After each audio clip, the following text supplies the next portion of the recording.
বৈষম্য বিরোধী ছাত্র আন্দোলনে গুলিতে আনোয়ার হোসেন পাটোয়ারীর হত্যায় মিরপুর মডেল থানার মামলায় সাবেক মন্ত্রী ও জাসদের সভাপতি হাসানুল হক ইনু ও ওয়ার্কার্স পার্টির সভাপতি রাশেদ খান মেননকে ফের 3 দিনের রিমান্ড মঞ্জুর করেছে আদালত। সোমবার ঢাকার মেট্রোপলিটন ম্যাজিস্ট্রেট GM ফারহান ইশতিয়াকের আদালত এই আদেশ দেন। এদিন সকাল 10টার দিকে আওয়ামী লীগ সরকারের সময় ক্ষমতাশালী এই দুই শরিক দলের নেতাদের কারাগার থেকে আদালতে হাজির করা হয়। কড়া পুলিশি নিরাপত্তায় তাদের আদালতে এনে কাঠগড়ায় রাখা হয়। কাঠগড়ায় আসার পরে ইনু ও মেনন তাদের আইনজীবীদের সঙ্গে কথা বলতে থাকেন।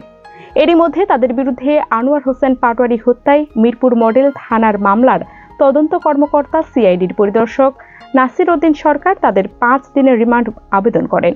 এ সময় ইনুর আইনজীবী আদালতের শুনানিতে বলেন, আন্দোলনের সময় আসামি ইনু MP ছিলেন না। আন্দোলনের সময় তিনি কোনো হত্যার নির্দেশ দেননি, বরং তিনি যৌক্তিক আন্দোলনের পক্ষে ছিলেন। আসামি ইনু পাকিস্তান পিরিয়ডে নামকরা ফুটবলার ছিলেন। তিনি গোলরক্ষক ছিলেন। মুক্তিযুদ্ধের সময় তিনি খেলা ছেড়ে বঙ্গবন্ধুর ডাকে যুদ্ধে অংশগ্রহণ করেন। তিনি একজন খ্যাতিমান বর্ষিয়ান রাজনীতিবিদ। তার বয়স হয়েছে, তাকে জামিন দেন। এ সময় রাষ্ট্রপক্ষের আইনজীবী রিমান্ডের জোর দাবি জানান। শুনানি শেষে বিচারক তাদের 3 দিনের রিমান্ড মঞ্জুর করেন। রিমান্ডের আদেশ শুনে হাসেন ইনু। এরপর তাদের হাতে হাতকড়া, বুকে বুলেট প্রুফ জ্যাকেট ও মাথায় হেলমেট পরিয়ে হাজতখানায় নেওয়া হয়।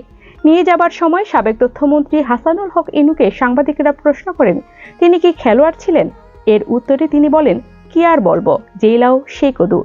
এরপর তার সাথে আইনজীবী, পুলিশ ও সাংবাদিকদের মাঝে হাসির রোল পড়ে যায়। হাসতে থাকেন ইনু ও মেননও। এ সময় মেননের কোনো বক্তব্য আছে কিনা জানতে চাইলে তিনি বলেন, তিনি আর কি বলবেন। এদিকে মামলার সূত্রে জানা গেছে, বৈষম্য বিরোধী ছাত্র আন্দোলন চলাকালে 5 আগস্ট মিরপুর গোলচত্বর এলাকায় গুলিতে নিহত হন আনোয়ার হোসেন পাটোয়ারী। এ ঘটনায় তার বাবা আলামিন পাটোয়ারী মিরপুর মডেল থানায় হত্যা মামলা করেন।